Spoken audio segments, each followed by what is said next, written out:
Genesis 39, 1 to 23. And I was going to read a few verses for the sake of time.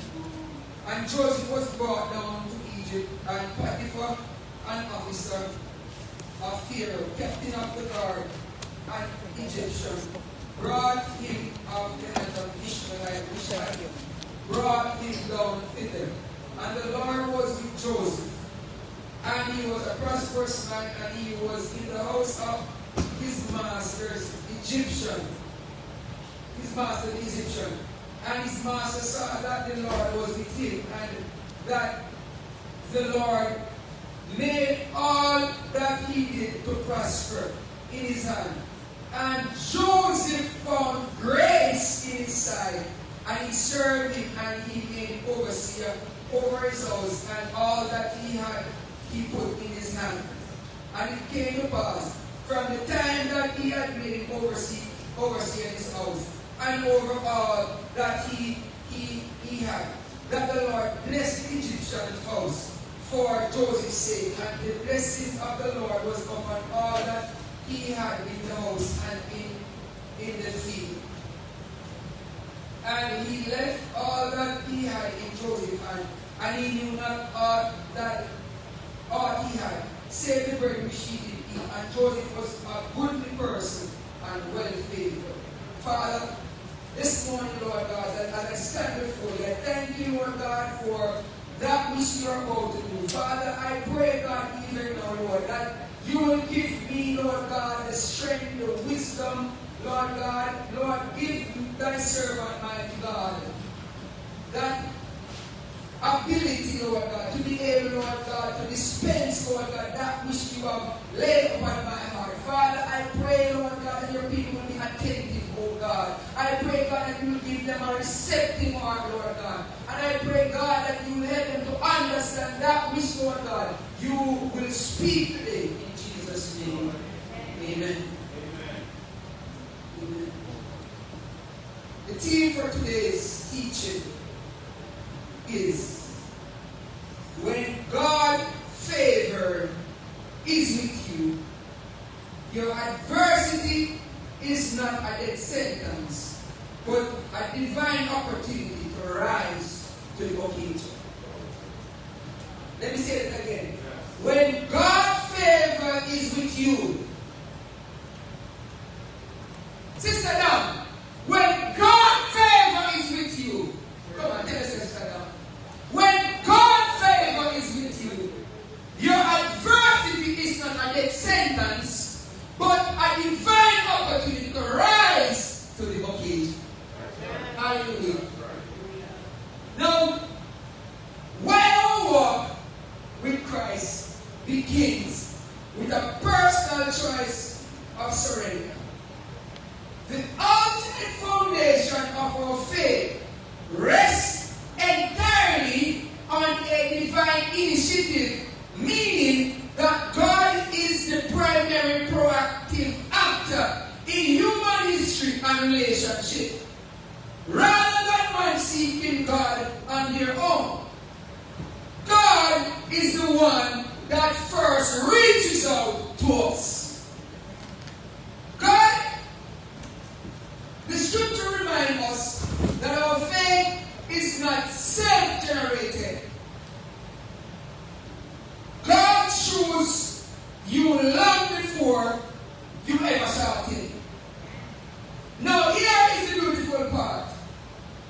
Because your salvation and purpose are rooted in God's choice rather than your own strength, your spiritual success is secured because of God's faithfulness. Are you in church? This is to say that your success is already guaranteed. Free power to execute His will over your life. This is why in Romans 8 verse 28 the Bible says, and we know that for those who love God and that for those that are called according to His purpose, all things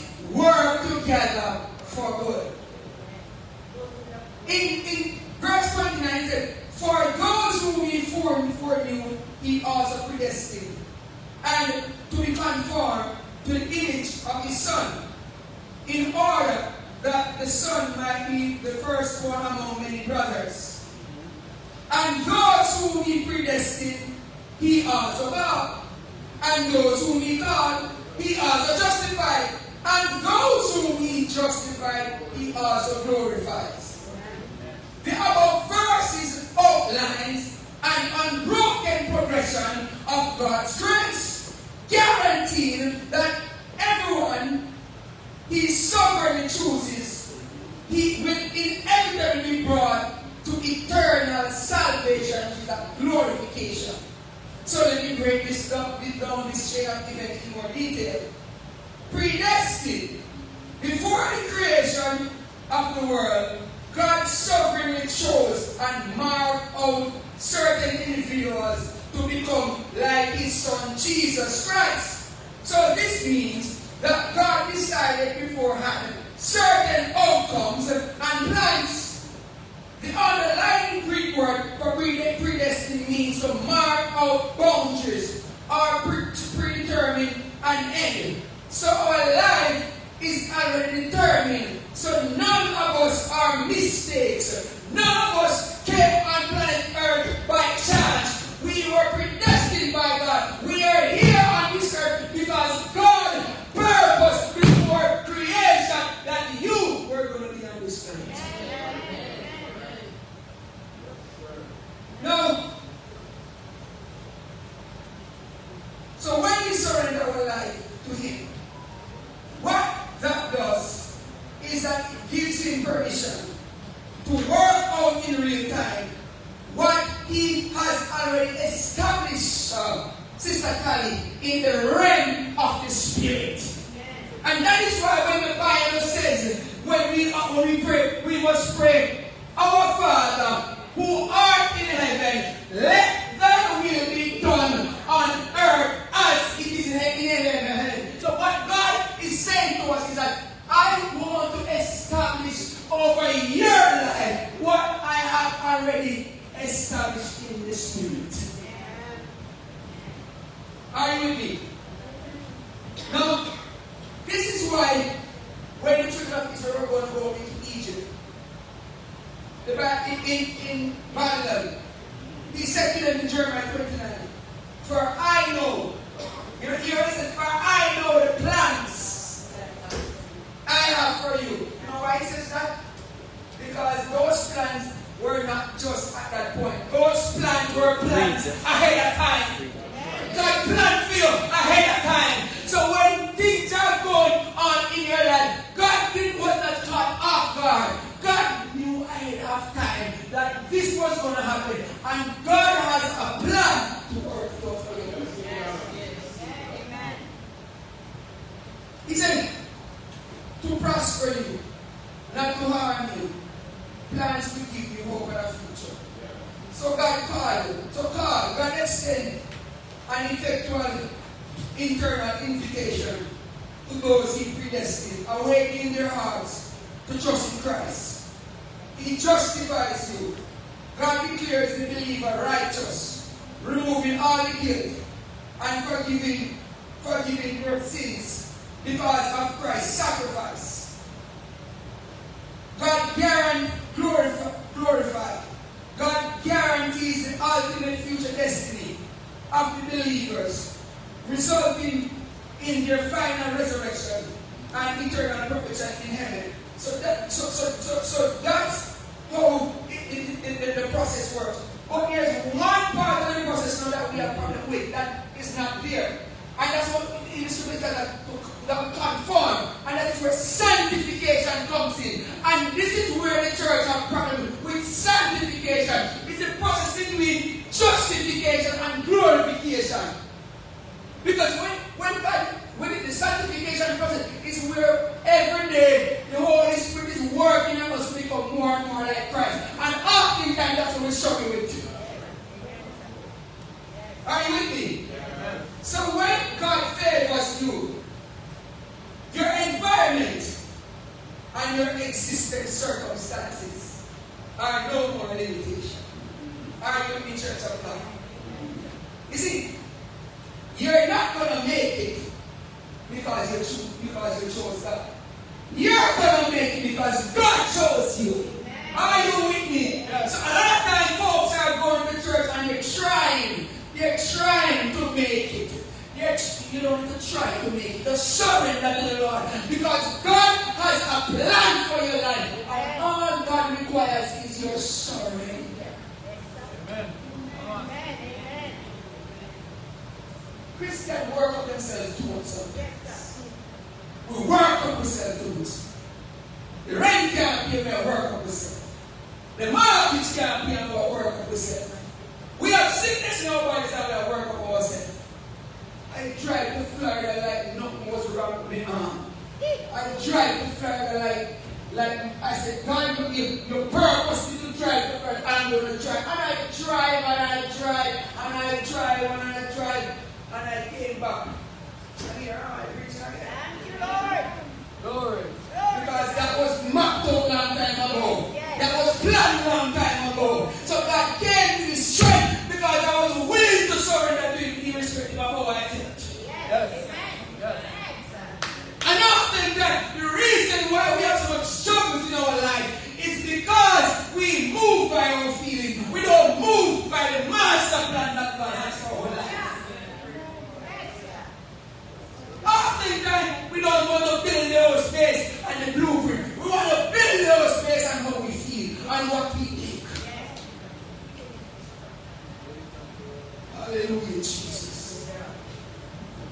Now, when God favors you, your environment and your existing circumstances are not a limitation, but an opportunity to experience God in ways you have never imagined. We often believe the lie that we need a perfect economy, the perfect conditions. If my wife becomes so humble, things will be so much better than us. If my husband just start to love me more, things will be so better in my life. If I could just get this job, if my bank account could just have 6 figures, life would be so much better.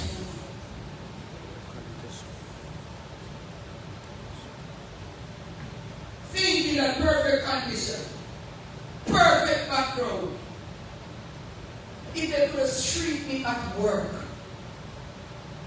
like I'm a human being, life would be so much better. If I didn't have cancer in my body, I would serve God so much more.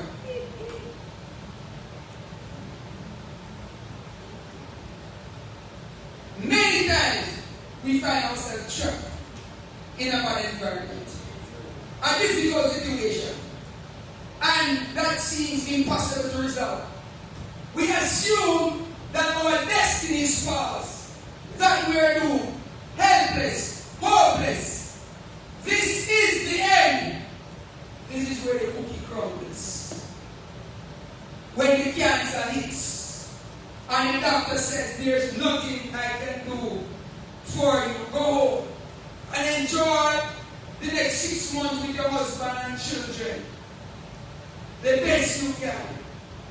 When you lose that dream job that you enjoy so much and you rely on for sustenance, when that marriage fails or it seems like it's not going to amount to anything but divorce or separation, when the mortgage company decide that you will have to give over the house to the bank due to failure to pay your mortgage, or at any point in life where adversity sets in, this is where the devil shows you your current crisis, that your crisis is a graveyard. It is all over now. This is the end. But God looks at the exact crisis, and what He sees is a laboratory for your faith. God looks at your circumstance and He said, here is a circumstance that I'm going to use to build your faith, to more rooted, to make you more grounded, to establish you in the purposes that I've called you to fulfill.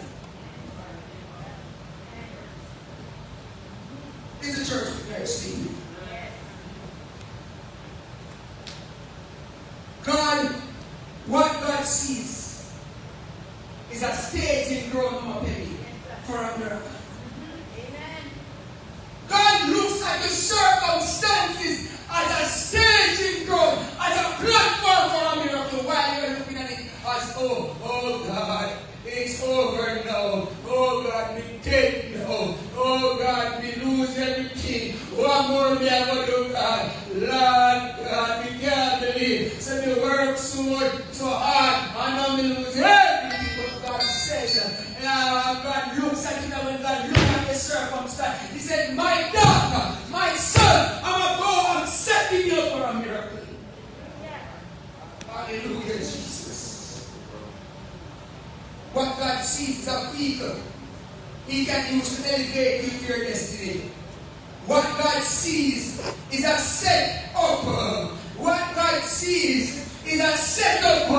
Ladies, see for a step up. Hallelujah, Jesus. That when you look and you see things not working, God says, daughter, I'm just setting you up. You lose the house. You lose the house. And it was 2 bedrooms. 1 bathroom. Where every Sunday morning it's war because your husband spent all the time here in the shower. And your daughter spent all the time in the shower. And God says they take away the house, but it's a setup for a 5-bedroom, for a 6-bedroom. But while you're going through, you're having a big party. But God is saying to you this morning that His favor is here's the thing. Hallelujah. Hallelujah. God is with us. God is in the midst. When we look at the book of Genesis 13, it shatters this myth. It's a myth. It proves that the favor of God does not wait for your circumstances to change. Yes, yeah, true. God's favor does not wait on your circumstances to change. God's favor is what shows up to change your circumstances. Are you in the church? God's favor is what shows up to change the circumstances. So sometimes we are saying, if this happened, then this will be better. No.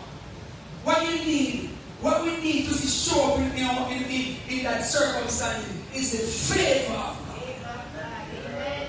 Because when the favor of God shows up in your circumstances, that's what comes to change your trajectory. That is what comes to shift the direction that your life is. Hallelujah. It proves that God does not wait for the circumstance to change, but God's favor does change the circumstances. Amen. So when God's favor is with us, we know for sure, we must know for sure, and be convinced in our heart, as it is written in Romans, that all things work together. You see, our problem, we don't know who we are as children of God. We don't really know who we are. If we really tap into who we are, a lot of things that really get us will not get us. When we lose the house, it would not bother us. When we lose the car, it would not bother us. When we lose the work, it wouldn't bother us. When we are going through marital issues, it wouldn't bother us. Because we would recognize that, hold on, if God has chosen me, if God has a plan for my life, what if this is a part of God's plan? But we become so attached. You see, our problem is our attachment. You see, anything that you're attached to will become a problem in your life. Yes, that's true. You see, if you have a big house and you become so attached to it, and you become so caught up, me just like house to have space. Me not like going to a place for summer. Listen, you work 100 jobs to keep that house. That one house. Yeah. But you see, when you're content with anything, I say, God, 5-bedroom, me nice. 1-bedroom, me still nice. Satan can't stop you because you're content in whatever circumstances you are in. What often that is because we're not content with 1 bedroom. Why Satan plague us? Because he says, you know what? He tried to get on boat. Because he thought Job would have cursed God and died. But Job was like Paul. I know how to be content. In whatever circumstances I find myself in. So one of the antidotes to keep the level of faith is to be content. Amen. Are you with me, church? If you want to keep Satan up there, be contented in whatever circumstances you are in.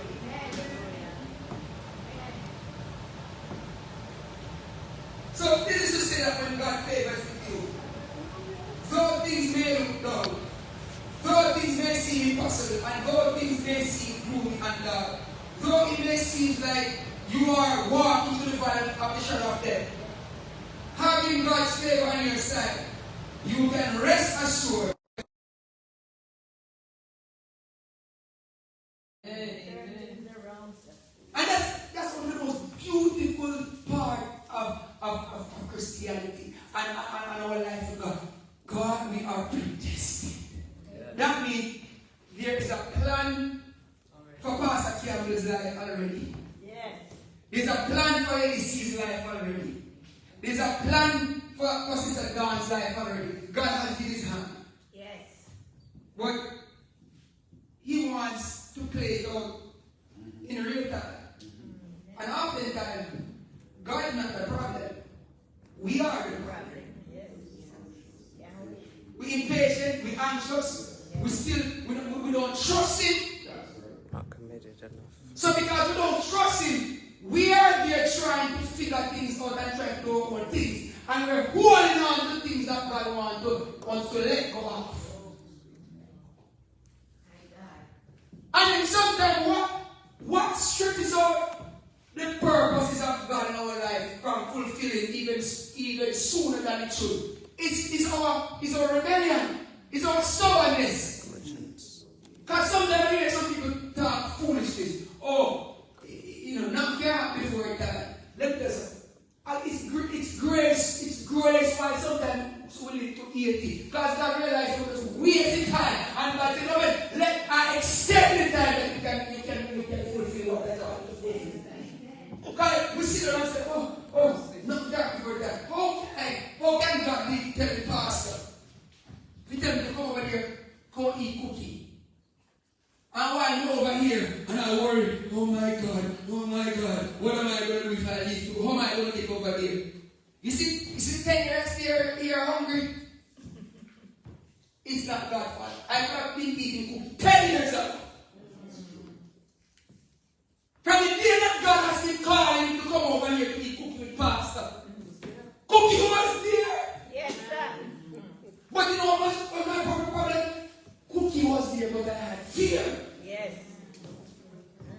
So what God has to do now, he has to now take you through a process, and it may mean that he has to use in a Jamaica to pop off the chair with that with drop on the bottom. Yes.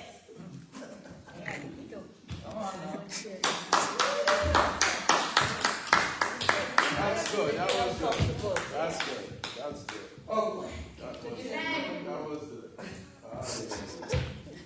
That's all that. That's it. Yes. Pop off the chair. Yes. And then drop on the bottom. And feel so good. And then I say,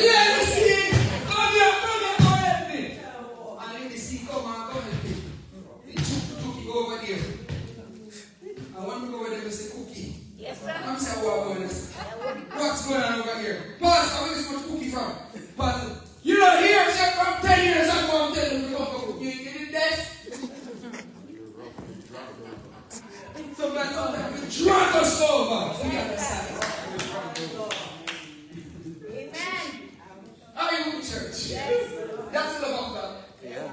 That is the love of God. God loves you so much that if He has to drag you over to eat cookie, He will drag you over to eat cookie. What a God! Yes. What a God! Hallelujah! Hallelujah! I love you, Lord. I want you to understand that your adversity is not a death sentence. Are you with me? Adversity is not a death sentence. The diagnosis is not a final nail in the coffin, but an opportunity orchestrated by God in disguise, prescribed to take you on the other side of your destiny. Amen. I remember, Pastor, when I was working for this company many years ago, and when it was, I remember one morning, I hated how they were. I hated how I had a manager that was very nice when I started, and then another one got promoted to that position to be my manager, and he was a taskmaster. And man, I got so angry, and I out of the bless a sister. She got one morning around 5 o'clock. I'm walking to work and hungry because I'm going here to quit. And she said, Omar, I had a vision about you this morning. I saw you going to work and you took quit the job. But don't quit the job. And I was going to quit the job. Not realizing that it wasn't time. I was supposed to quit that job, but it wasn't the time. When the time came, I'm looking and I'm saying to myself, how am I going to make it? My wife got pregnant. And I decided I want to take parental leave. I took the parental leave and I started with my baby. By the time we get to the few months I was off, I realized that I had a few clients. All I could do though is to buy diaper, buy all the food in my house. And man, I'll never forget this one. My wife eat chicken. Till she said, what honey, we can't get some more chicken now.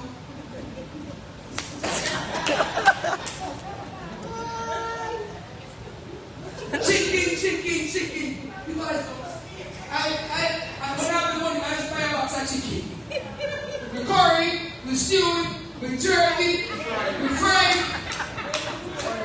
we make soup with it, we barbecue it. Anyway. And we eat it. Yes. And why is it honey? Chicken. Can't get something to eat, man, to honey.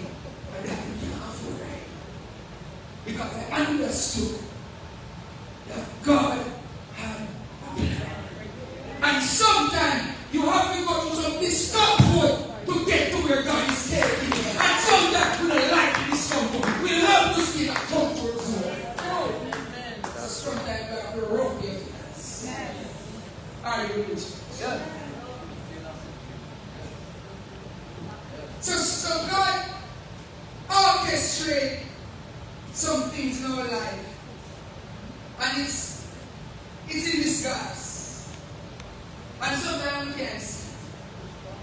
And it goes back again that we have to learn to trust in the Lord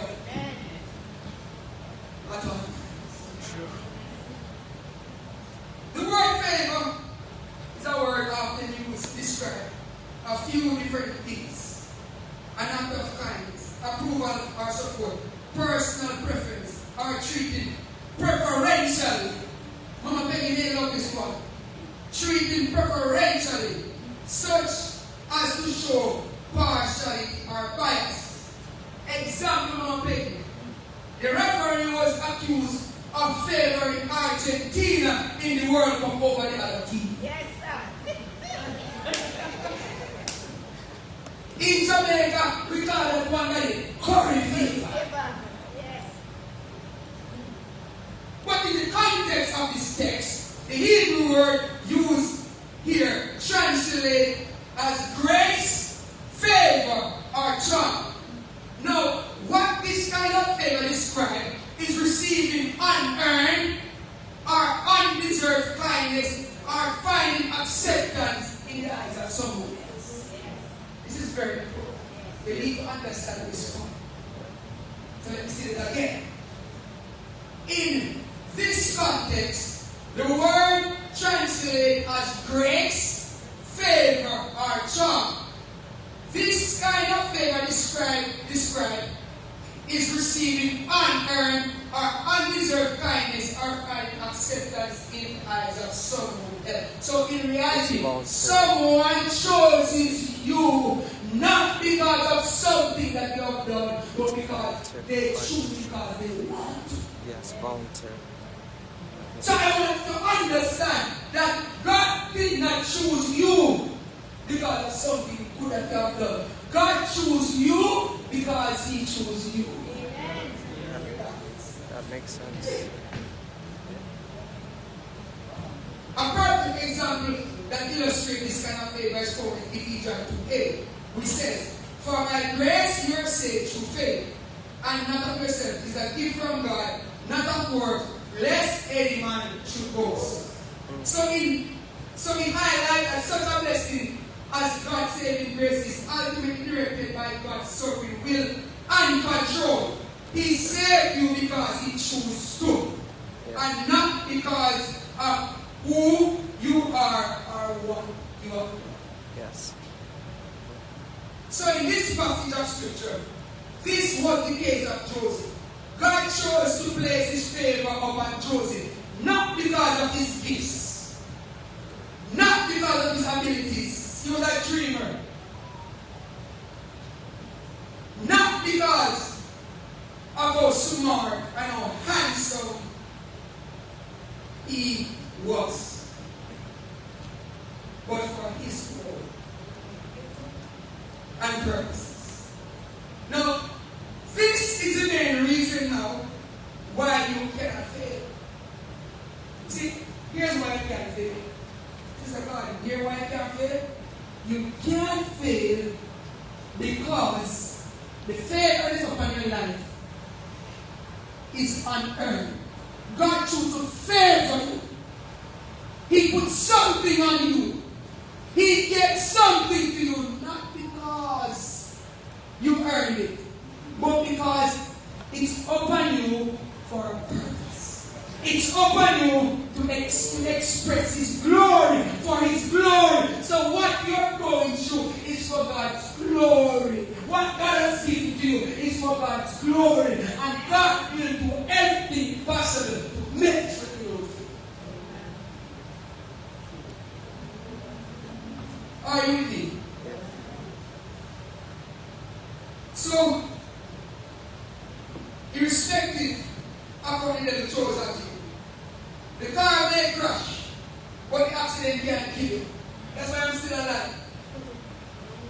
In 1998, young boy like to jump in cars with my cousins.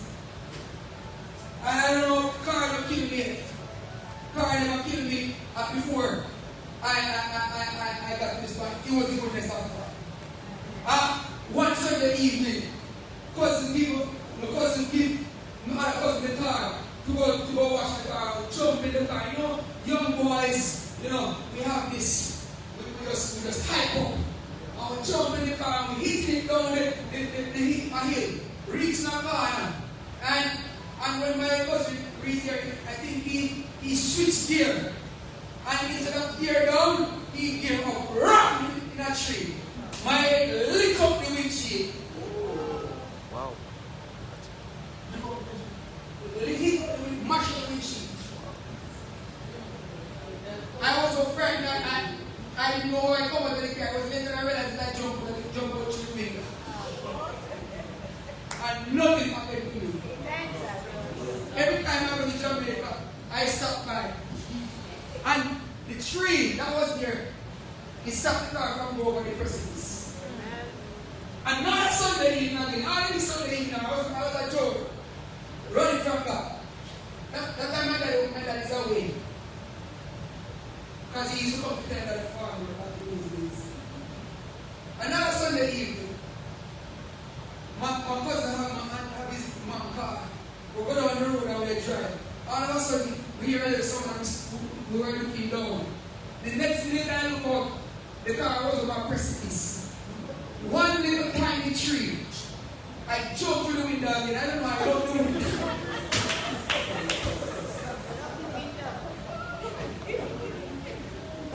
It's God grace when the car will flip over on me. Another evening that I'm coming from work. 4 of us went to the bar to drink. We come home and feel good and I hit the car down the road. I find drive out of my driveway. My cousin chopped out in the road, put his finger through like that. And nothing happened to me. Another time again, I'm in there on Western Road. And then, some guys across the road just never liked me.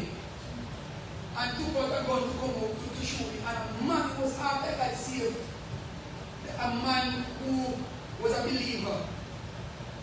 He was one of my own friend that he had met up with, church. He said, when he saw the car in the driveway, he backed up because he thought that it's like, this car is the same guy that they were going to shoot. And he came and tells the story that he was the one that told the guys to leave him. Another day again, a guy messed with me.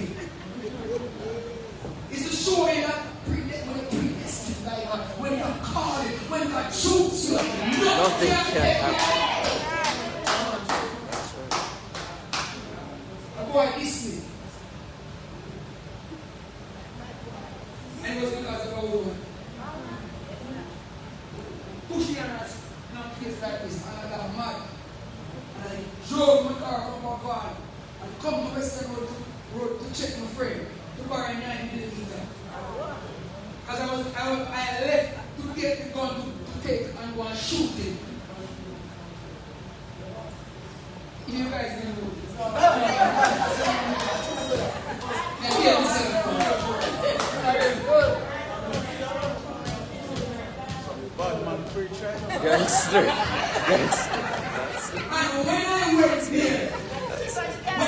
there and asked my friend, you know what they told me? He left, he quit the barbershop 2 years before. I'm telling you about when you're pregnancy. When God chose you, no God stop you.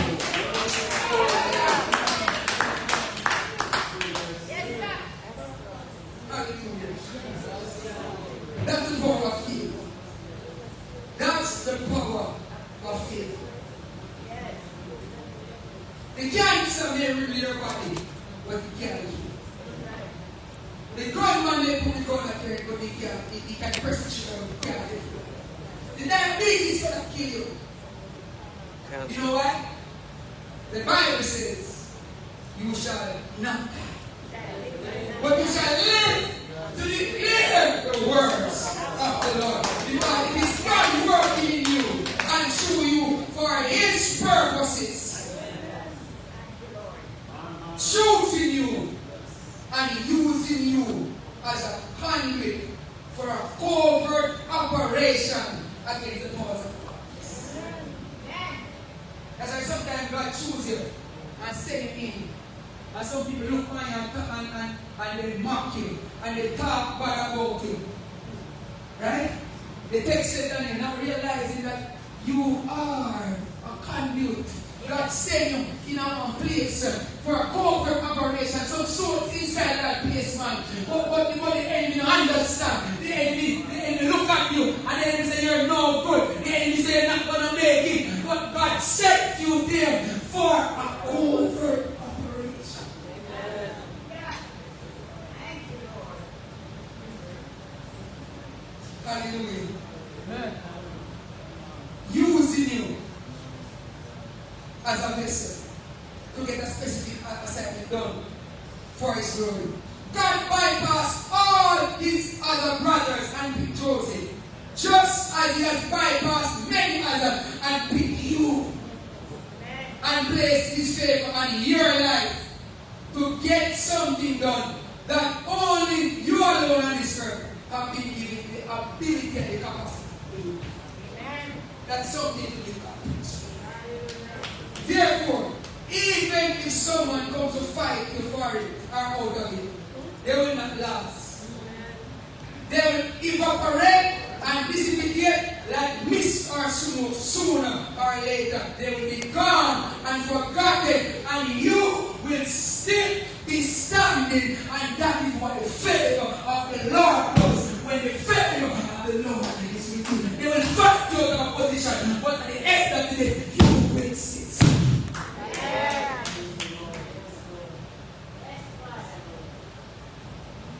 Hallelujah. You will stand. Let me tell you something. Ladies, there's someone more educated than you that God has bypassed to be the wife of his handsome gentleman.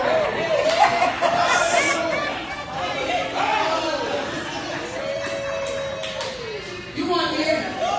Ladies, there is someone more educated than you. That God bypass. This man will have bread. Bless the Lord. Bless the Lord. You know about bread. You never know about bread? No, you know about bread. I'm Lord of bread. This man will have bread. But don't be what have bread. God chose you.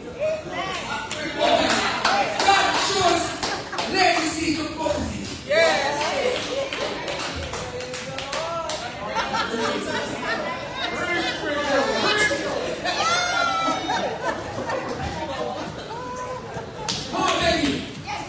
There is someone more financially stable than you that God bypass to be the giver. Hallelujah, hallelujah, hallelujah, hallelujah. And there is someone more eloquent and articulate who speaks the Queen's English fluently that God has bypassed for you to do the job.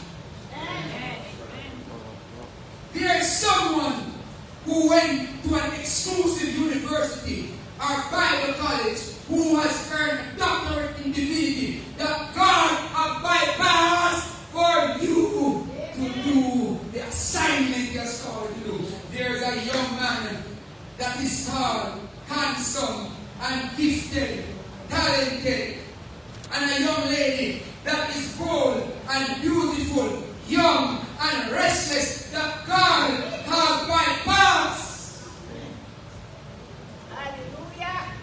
for me. For you, sir. Hey. Thank you, Because Lord. I love you. Thank you,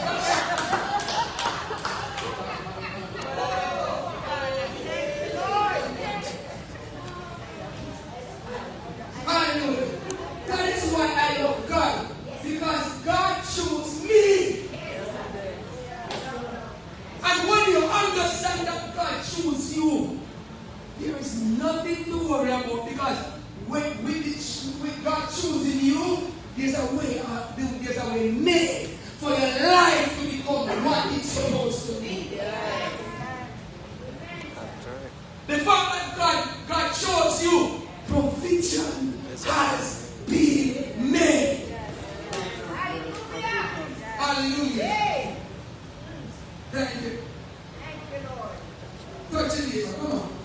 You see, we got to understand that God bypassed so many for your sake. And you know what? Here's it. For the Lord see it, not as man see it.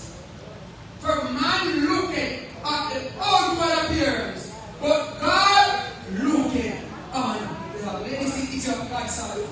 Amen. If some woman was to have pastor. Pastor would never become the man he is.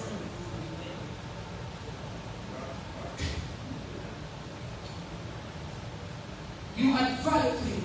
Amen. So God placed you in his life because God knew you would have add value to him. Amen, sir. Amen. Amen. Because you have some women who are pastor's wife. I don't know if it's God really put that one because boy, I'm telling you, they run everybody from the church. Yes, sir. They're tyrants. Tyrants. They wear the pants in the church Yes, sir. and they wear that move. Hallelujah. Hallelujah. Yes. Yes, God. You see, God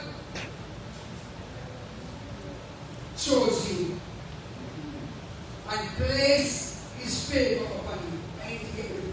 It's time for us to get the program. Understand that God chose you. And if God chose you, there is a way set for you in spite of the opposition, in spite of adversity. God allows adversity. It's a part of the program. So we see Joseph here is the 11th son of Jacob. He was the first son of his mother Rachel. Yes. The woman named was Jacob, deep love and passionate love, and worked 14 years to marry after he was stripped out of an agreement made with his uncle Laban. Yeah. In Genesis 37, the Bible says that Joseph was 17 years old and his father loved him more than all his brothers, since he was born at his old age.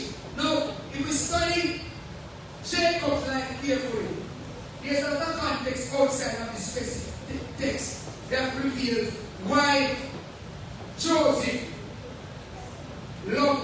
Jacob loved Joseph.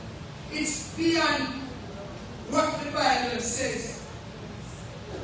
He loved him more than his brothers. So sometimes when you listen to that text, it sounds like Jacob was partial. But if you study the context of that statement, you will understand exactly that it wasn't really partiality.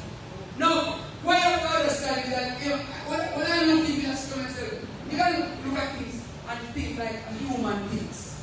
Now, when Jacob ran away from after he stole the birthright there, the blessing from his brother Esau, Yeah. he went over to his uncle Laban. Yeah.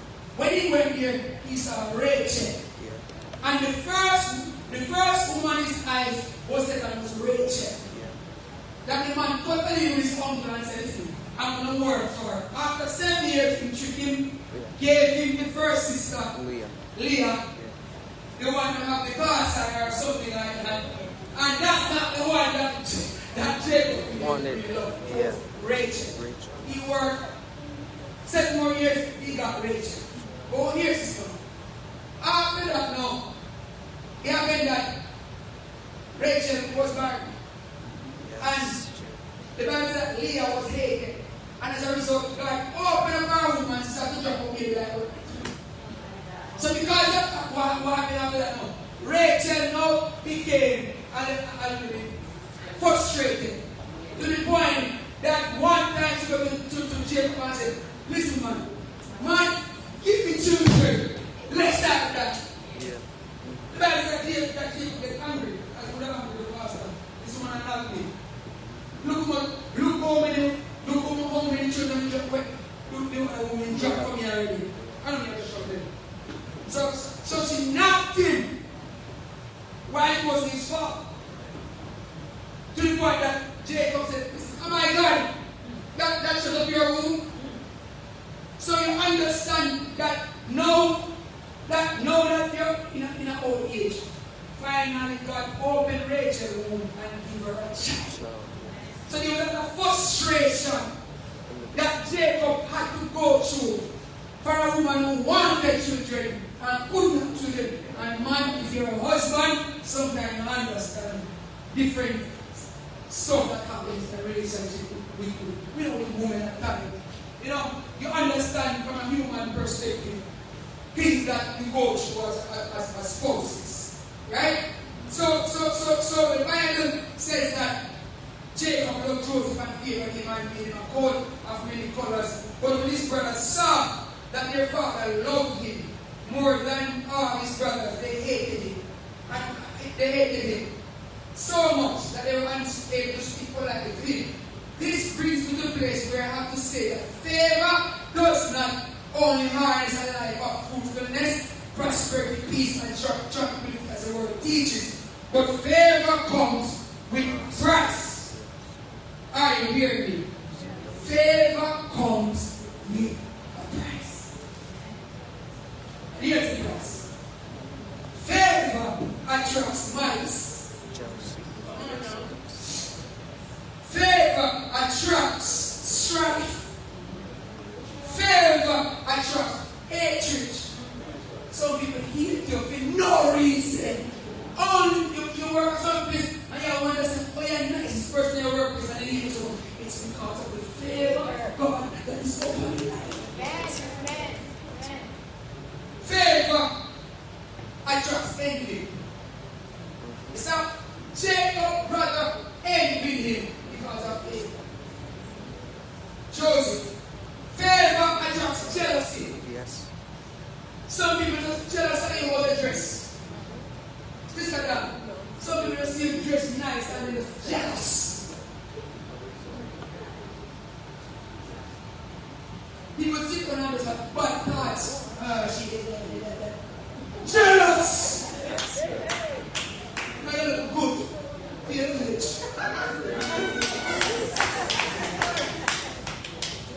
And then we go to this entire jealous for no reason than to favor of God in your life. Predestined. But that shouldn't be the case. As believers, we can't be like that, you know. No, sir. No. When pastor is doing good, I am happy. Yes. When I hear pastor never preach somewhere, you say, if you take the right lane, we follow you. Yes. And if you take the left lane, we follow you. Yes. Because when something good happens for him, it happens for him. Amen. That's how we live on it. But after that, we just have the bus that's supposed to take us to the destination that we're supposed to go. Amen, sir. Are you with me? Jealousy. Favor attracts bitterness. Some people bitter towards you. Yes. Just because of the favor of your life. Yes. Favor attracts unwanted attention and adversity. Do you remember Isaac? The Bible said the same year that Isaac sowed in the land and received 100. That's the Philistine envied him with one person. Get out of the land. All because the man was prosperous, they just couldn't stand it. And that's how spirits work. Spirits. Yes. Satan was jealous of Job. He couldn't stand to see what God was doing in Job's life. That is why he did what he did to Job. So the next time you start showing tantrums like a terrible fool, clashing with folks are asking, why are they attacking me, mocking me, ridiculing me, ostracizing me, treating me harsh or unjust while I'm doing good in the sight of God? Be ready to remind yourself that it's because of the favor of God that is upon my life. Stop complaining, man. Sometimes people are just angry with you and hate you. It's just because of who you are. It's because of the favor that is upon your life. You will just be here and you're the nicest person and people hate you. Like Christ. You will be your pastor and you're going to preach a message, and just because you got to hear low, or just because you just hurt myself, how many people pass and you just like that? It's just because of the favor that is upon your life. Get to the program and stop the murder. Yes, sir. Hallelujah. Amen. So the Bible says that Joseph, he would often take back bad reports to his father what his brothers done. Right? And Joseph, in addition, Joseph was gifted and blessed by God with divine ability to dream, see vision, and interpret them. Right in church, folks will never have a problem with you as long as you sit down on the bench. That's what jealousy does when you're favored. He says, as long as you sit in the bench and on the bench, some folks will never bother you.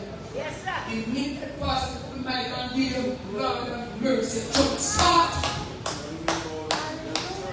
The minute that you get an opportunity to do something, all of a sudden, everybody or so many folks start to turn against you. All because God has given you an opportunity to rise to your occasion. Are you in the church? Is everybody getting what I'm trying to say? Yes, sir. Hallelujah. The minute that God begins to use your gifts and talents, your abilities to be a blessing to others and build up His body, that's the moment that the attack comes. Their behavior, their attitude, their conduct, and their action towards you instantly changes. Some people was nice to you before because you like them. Some people, as long as you want them on the same level, they are. They don't like to see you take a step ahead of them. The minute you take a step ahead of them, they feel shaken. Yes. And that should not be how we are as children of God. If I take a step forward, you should say, Pastor, is there anything you want to take the next step? And when I get the location, I stretch out the card and say, come over. Amen. That's how the Christian shows. Amen. I do the church. Yes, I am. So here we see likewise, as a result of his abilities and gifts and talents, and all that God showed him. The Bible says that his brothers became hateful, envious of him, and as a result they conducted a plot to get rid of him that ended up with him being sold into slavery in Egypt. Expect these things to happen, people of God, when God's favor is up on your life. Are we together? So some people are happy with you, it's all because of God's favor. Nothing else. It's nothing that you have done wrong. So sometimes you're going to come and say, oh, we don't know God, oh, we don't know, we don't know nothing. It's because of what it's because of what you're doing to please God. It's not the people, it's spiritual entities that is trying to set you back from fulfilling the plan of God for you. So in Christian theology, the Old Testament character who foreshadow or showcase Jesus are known as type. While several prefigure Christ in different ways, Joseph is widely recorded by scholars for the striking parallels between his life and Jesus, mainly from the perspective of being rejected and suffered, just as Joseph was beloved by his father, but betrayed by his own brothers for silver. Jesus was rejected by his people and betrayed for 30 pieces of silver.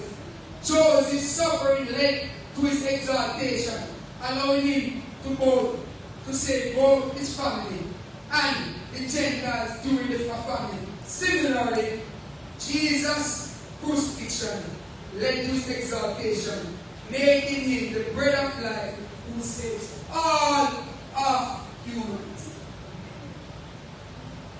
So we see here in the book of Genesis chapter 39, Joseph is in Egypt.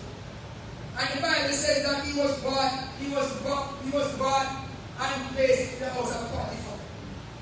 And here's what is so sweet. In verse 2 said, and the Lord was with him. And the Lord was with Joseph. And he was prosperous, he was a prosperous man. And he was in the house of his master, the Egyptian. You know, to prosper here, it means to push forward. It means to break up. It means to advance. it means to go over, to be effective, to be profitable, or to be good. Figuratively, it is mostly translated as to succeed or to make progress. So what the Bible is saying that irrespective of the environment that Joseph was placed in, he made progress. What am I saying?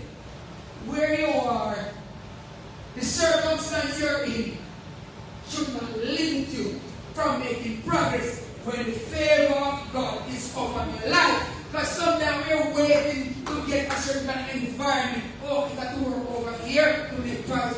No, wherever you go, you can make progress because the favor of God is upon your life. Look at this. We're almost there. How you guys know the story? I'm going to bring my few things. It says, so favor is a forward momentum which indicates rushing in, breaking through barriers, or aggressively moving ahead against obstacles. Holistic prosperity. Unlike modern usage of prosperity that tends to be often limited purely to material and financial prosperity. To prosper in this context signifies a flourishing, successful outcome across all areas of life, including purpose, spiritual growth, and well-being, irrespective of what is placed before you or what opposition you face in life. So, we see that in verses 4, the Bible says, in verse 3, and the master saw that the Lord was with him. See, what does the Bible say? Jacob is enslaved. We hear the Bible say, but the Lord is with you. That means if you go to the doctor and get a diagnosis that you have cancer in your body, that should not be your focus. What you must focus on is that the fact that the Lord is with me. If you have some marital problem and it seems like you're going to divorce, don't focus on that. Why you must focus on it? And it's the fact that the Lord is with me. If you find yourself in your workplace having problems in your job and if you feel like just let it go, don't let that be the focus. Focus on the fact that the Lord is with you. What makes the difference in your life is the fact that the Lord is with you. So the Bible says that Joseph prospered and Joseph found grace in his sight. So first of all, Joseph was favored by God. But no, Joseph was favored by his master. And oftentimes I hear people say something and it doesn't make sense. Because the Bible doesn't support it.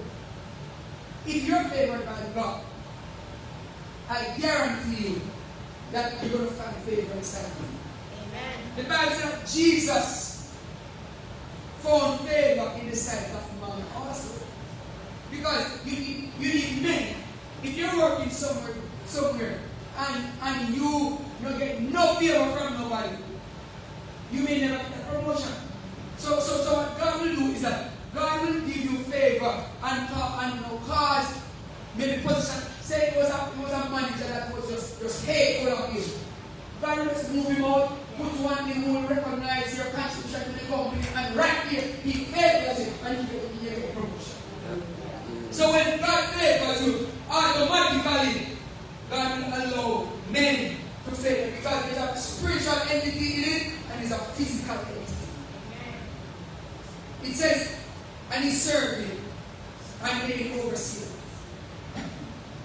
Now, though we are in favor of the Lord, though we are children of God, we have a responsibility to serve with willingness. Are you with me? Yes. Because oftentimes people say, I am blessed and highly favored. They go to the workplace with attitude. Alright? Oh, I'm blessed and highly favored. I don't care when a manager wants me because I'm a child of God. And you pick up your chest and you exalt yourself. Listen to me. Humble yourself before That's God. that's pride. Are you with me? Humble yourself before God. When you go in, you're supposed to go in. You see, because of the favor of God in your life, that's why you need to shine. Hello, you need to shine. You need to go into the workplace. And when the manager asks you to do something, do it willingly. Do it with all your heart. Do it as honor to the Lord and not unto men. So Joseph work ethics was intact. And Potiphar side, hold on. This man doing work, he's devoted, he's dedicated, he's respectful, he has all the Christ-like attributes. So sometimes promotion in our workplace, not just come because you're a child of God and you're fear. You have a responsibility. Amen. To exemplify Christ-likeness, because it's the Christ-likeness that allows those who don't know Christ to say, this is the one for the next position. Are you in the church? Yes. Yeah. In front of it. Nevertheless, oftentimes we try to use Bible verses to circumvent our duties. And oftentimes our setbacks in life is because we fail to follow and execute our responsibilities. Amen? So, what we must understand is that we have to walk in integrity. And a lot of folks in the church, they like to compromise their values. They want a promotion, and they're willing to do things that is outside of normal protocols to get to where they want to go. That was not chosen. The Bible says later on in the scripture that when Potiphar's wife came at Joseph, the man put still in the house, all day long, enjoying himself in sin. Yes.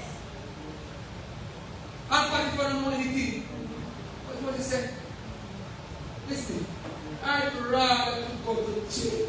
I'd rather to run away. I ain't gonna mess myself up. I'm not gonna compromise my values for a one-night stand. That is integrity. That is integrity. I'm not gonna compromise my values to get a bigger tax refund. Oh. So we have to understand that Joseph had the favor of God, but Joseph also recognized that he had a responsibility to serve Potiphar as he was serving the Lord. He recognized that he had a responsibility to do what was right in the sight of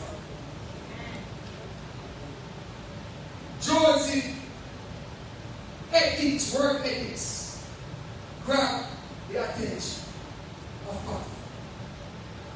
In conclusion, Genesis 39 teaches that God remains present and in control, even during life's most unjust circumstances. The core lesson is that uncompromising integrity and faithfulness are paramount because our ultimate audience is God and not man. So when God favors you, you're going to come up against adversity.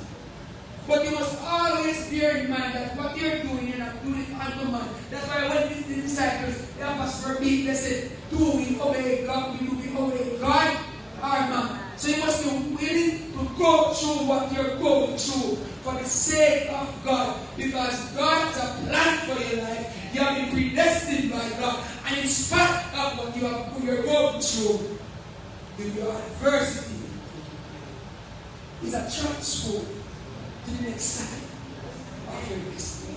God bless you.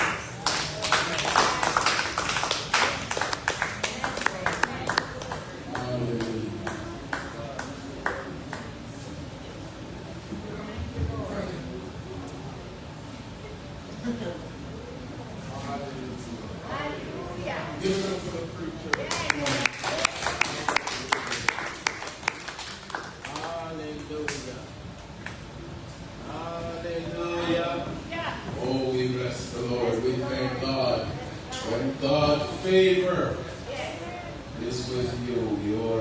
Adversity is not a death sentence, but a divine opportunity to rise to the occasion. And it is true. It is true that there are times, Pastor said, brought off of the cheerful. Amen. They pop off one of the cheerful. Get to your comfort zone. Let us rise. The truth is, there are times when we have to be roughly dragged out of situation that the Lord is trying to get us out of, to get us onto a different path. I know one day He's going to pop off the cheerful on my job to get me up and going. And I say to myself every day, what a day that would be. How do I not get up and do what I do?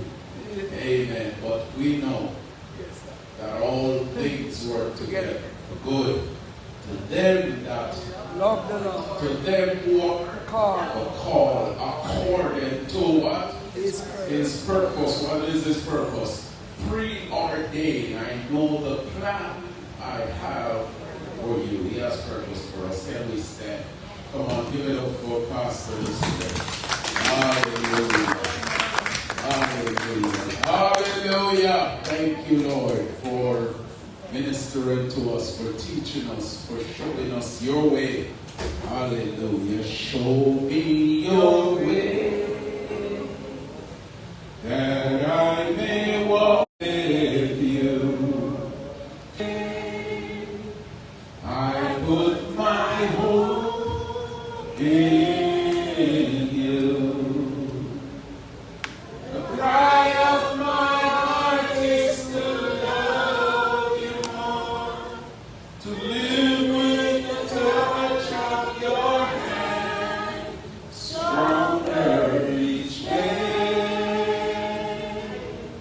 Show me your way. That's what it's all about. When we gather together, it's to refill our spiritual tanks, that our day may be done tomorrow and all through the rest of the week, filled up and properly guided.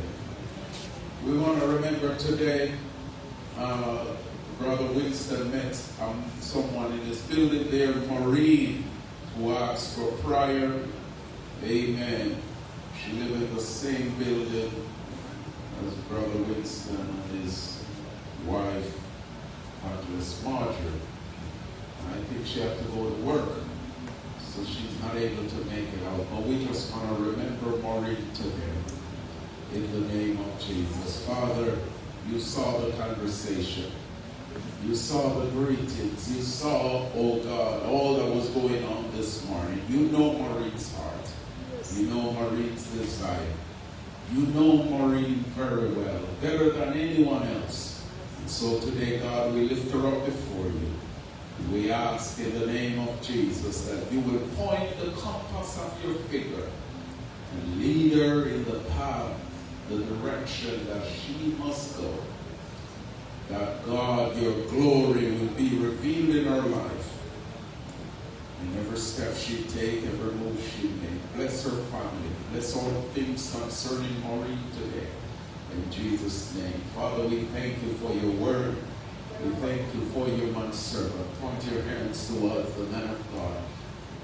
We thank you, O God, for the time spent in your presence. We thank you, O God, for using his mouth, O God, as a vessel. God, that you could minister to us today in the way that you did. Now we pray that you would strengthen him, refill him, replenish him, revive him, O God. Touch his wife, Lady Nikki, in the name of Jesus. Touch his father, Daddy Clarence. Touch his daughter, Ruth, and his son, Levon. Touch the entire family, even his mother, all the family of Pastor Omar. Bless them now. And God, continue to use them in mighty and great way to impact your kingdom. In the name of Jesus, we ask now your blessing upon every person in this room. We pray that your hands of divine blessings will follow. Lord, remind somebody today that whatever it is that they're going through, they're facing, their life is planned ahead of time.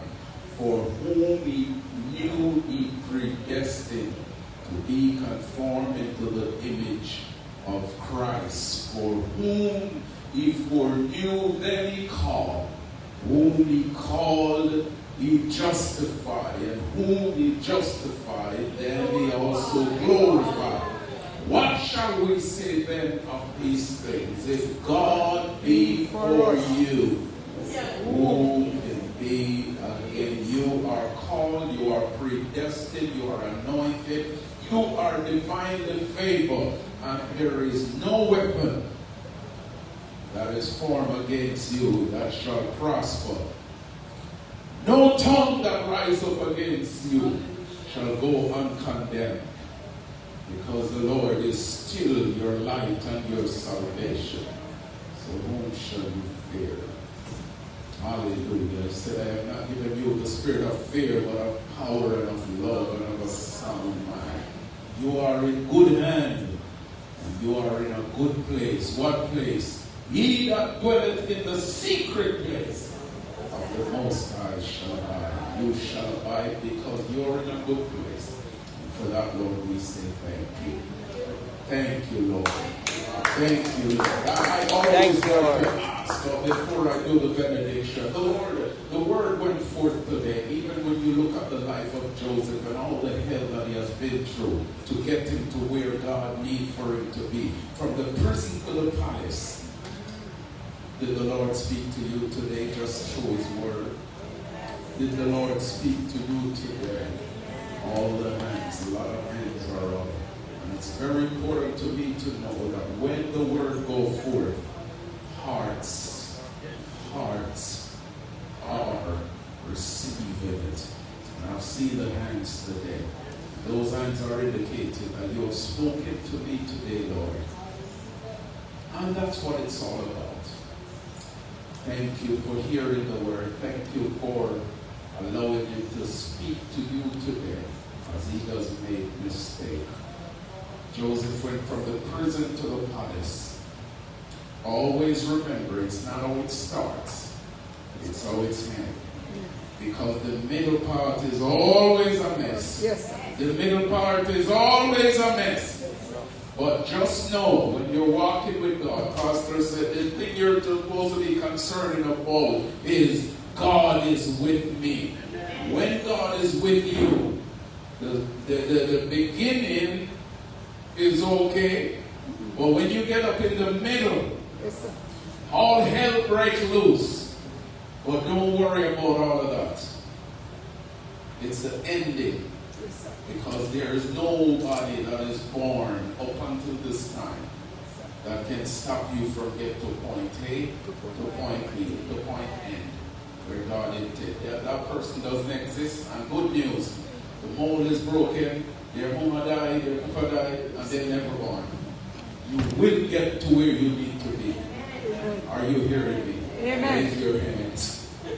Now unto him who is able to keep us from falling, to present us faultless before the glory of his presence with exceeding joy. To thee, only God, our Savior, be glory, majesty, dominion, and power, both now and forever. Say thank you, Lord. Thank you, Lord. Thank you, Lord. God bless you. Love somebody.